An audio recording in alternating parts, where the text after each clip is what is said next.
Okay guys, question number 1 is asking us to multiply these two binomials together.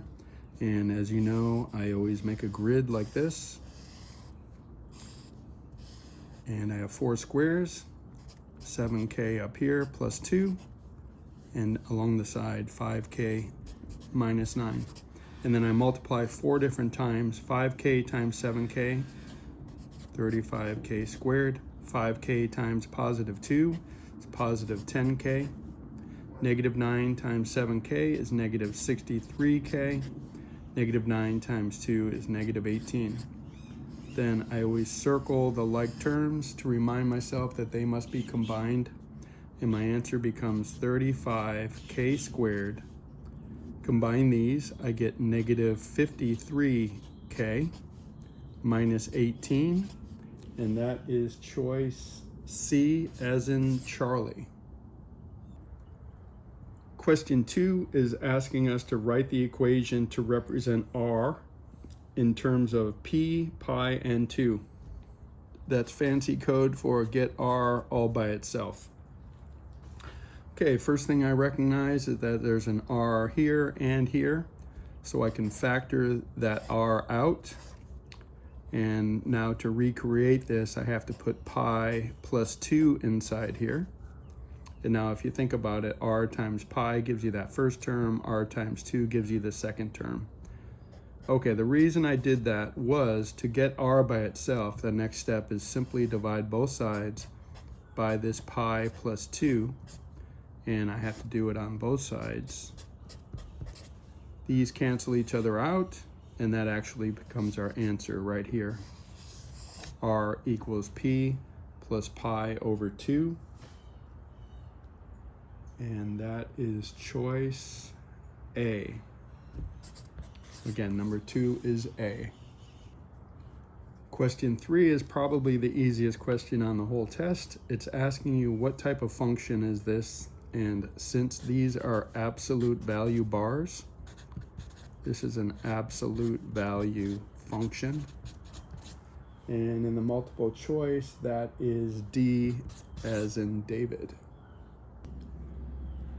Okay, question number 4 is asking us to graph this linear function and then to come up with the domain and the range. Good news here, this is already in y equals mx plus b form, and this is our y-intercept. So I'm going to put a point at 1 on the y-axis right here. That's where the 1 comes from. And then a slope of negative 2. The m is our slope. So I would come down 2 from this point over 1. I could also come up 2 to the left 1 this way. And then I have my graph after I connect my dots. Next, the domain, in other words, how far left and right can this graph go, is all real numbers. And the way it is written in the multiple choice thing is this. So it says negative infinity less than x less than infinity. Again, this represents all real numbers. And then the range is actually the same, but now you don't use the letter x, you use the letter y. And that is both C choices for the multiple choice. If you can't see that, let me slide that over a little bit. Sorry about that, if you couldn't see that. Okay. Okay, question number 5 says to pick the graph that represents this. So the first thing you'd have to do is solve it.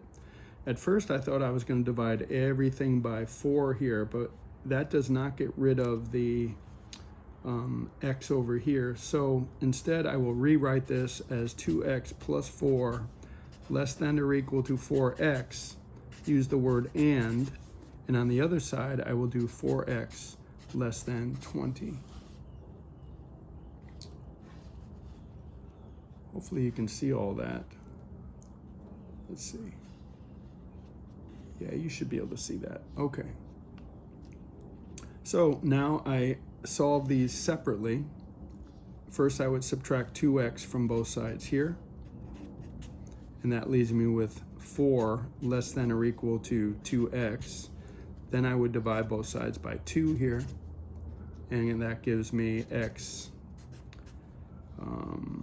2 over here. So 2 less than or equal to x, and when we solve this side by dividing both sides by 4, maybe that is lined up better for you. Okay. Then I get x less than 5. So to graph this, what I want to recognize is I need a number line first. I'm going to put a 2 with a closed circle on this side and a 5 with an open circle on this side. And x is my solution. And since x is got to be greater than or equal to 2, I have to go this way. And since x also has to be less than 5, I go this way. And that is our best looking graph. And that is choice B as in boy.